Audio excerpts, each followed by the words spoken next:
I was not expecting that at all. Life happens. Right. And we're not in control.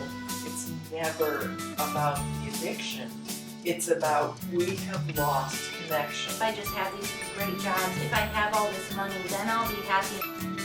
They're not living their lives how I think they should. How may I serve? Or another way to say that is, what's up? This conscious conversation short, we're wanting to explore the topic of it's okay to be a quitter.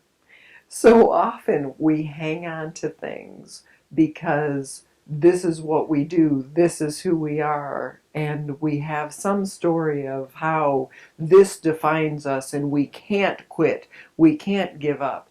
And often that leads us to putting our time and our resources into things that aren't working for us, they aren't serving us.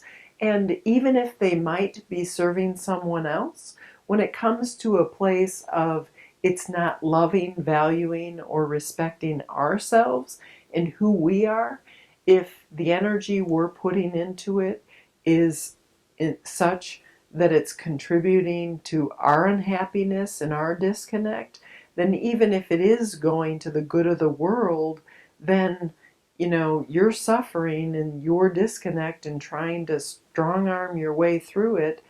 That's meh. Why would you do that to yourself? Why would you do that, to the world? So sometimes it's just an interesting exploration about, is quitting okay? Because every new beginning comes from some beginning's end. And so when is it okay to allow things to end? When is it okay? I think you're absolutely right. Excuse me. I think there's just such a pervasive idea in our society right now that it's go get 'em and persevere and suck it up and all of those, and it's like, and all of that is saying stay in a situation simply to stay in a situation. None of those ideas or thoughts or phrases add value as you move forward in those situations. Right. It's simply saying, you've made this commitment, right. Stick with this commitment. Right. But then I think in our society we also have, students who drop out of school, people who leave relationships that they're committed to. I mean, there's all sorts of things where that happens, and so we kind of see societally that what we're saying and what we're doing are kind of different things. Mm-hmm. And I think there's just that kind of... What's interesting about that is there's another level of awareness that if we bring that additional level of awareness to it, it's a game changer. Because I can quit a relationship and without learning the lesson of, I don't want to be uncomfortable, so I'm making you're the problem. And so then I'll leave. And maybe the only problem with the relationship was that I was in it. So I'm going to bring whatever challenges into my next work situation, into my next, connection with a partner, into my relationship with my children. So it's okay. The universe has your back. If you don't learn the goodies and learn truth with a capital T in an experience, you'll recreate it again and again and again, and you'll see the patterns eventually, perhaps. But the quicker, faster way is really connecting with the self-knowledge, to know thine self, and to thine self be true. And how we do that is only in awareness. So if I recognize and if I quit a relationship without really taking any personal responsibility, like, I'm not going to be your friend anymore because you didn't love me, you didn't source me and give me everything I wanted, and I wasn't happy 24/7 with you, not making me happy and whatever my story is. And so if I blame you but don't take any personal responsibility for my own happiness, it doesn't matter where I am, I will be there and I will be unhappy. However, in awareness, if I am in a relationship that isn't feeding me, then the quitting, so either way you can quit, but quitting when, oh, I see, I'm loving myself, but you're not in agreement with that, and I've grown enough that this doesn't feel good anymore, and I really want to be loving to myself, so I love you and see ya.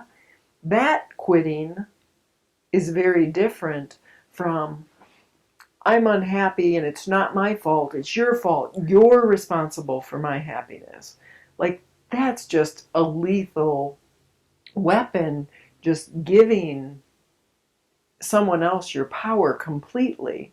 So the whole personal responsibility and awareness piece is really a pretty important part of it all.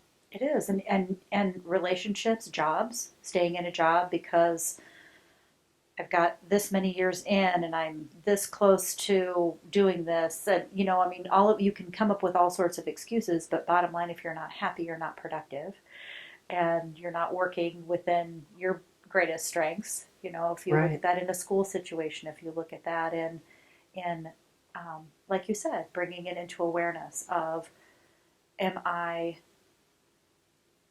quitting because it is what's best for me in this situation, or am I quitting because I've created a situation that is no longer working? Exactly, exactly. Right. And in that situation, you're probably going to recreate it. You're probably going to move to a Right. job where it's the same type of thing. But if you say, I'm going to step away from this because it's just not honoring what I'm doing right now, it's not helping me grow.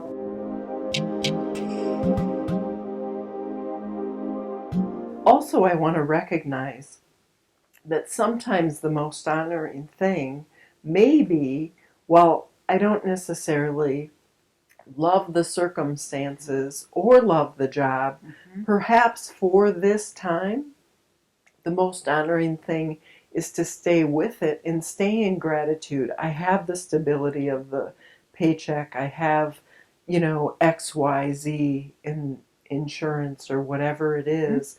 But completely be honest with yourself and tell the truth of, okay, I am here now, and be open-hearted about being here now.